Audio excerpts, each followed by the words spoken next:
I'm Ansley in the Germain Robin tasting room, tasting another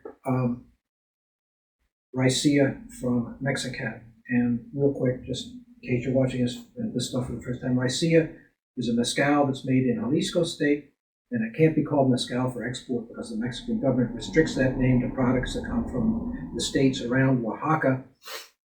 But and it's made in somewhat, Raicillas tend to be made in more old-fashioned ways than even in Oaxaca.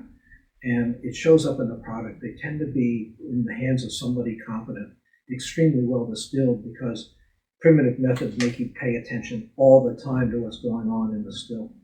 And these are guys that are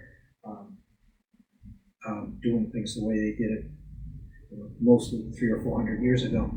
Some of the stills, for example, the ones from Las Perlas, have a wooden condensation chamber, which you can taste. It's a very unusual and very pleasant experience. But anyway, this comes from Don Lupe Castro in a place called Mezquital de Oro in Zacatecas. So it can't even be called a Raicilla. He had to call it an agave spirit, rare artisanal agave. Don Lupe, this is the second product we've had from him. He's an extremely careful and clean distiller. So this is from something called Masparillo, which is a variation of the agave maximiliana, which is usually this sort of like wild, this fairly large. This is tiny, because this variation of it, they call it, Masparillo, who knows what this stuff means, but it's grown at high altitudes, above 6,000 feet, and it's tiny. It's the size of, the Tobalá, and in thin, rocky soils. And that means the same thing as it does for grapes. You get, because the plant has to fight so hard to be there and to grow, there's all this kind of focused intensity in products made from it. And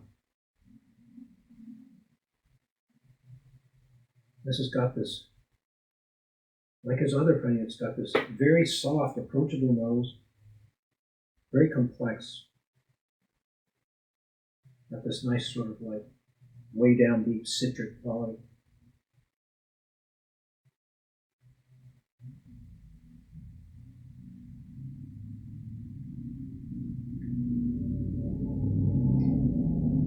Man, this is really good stuff.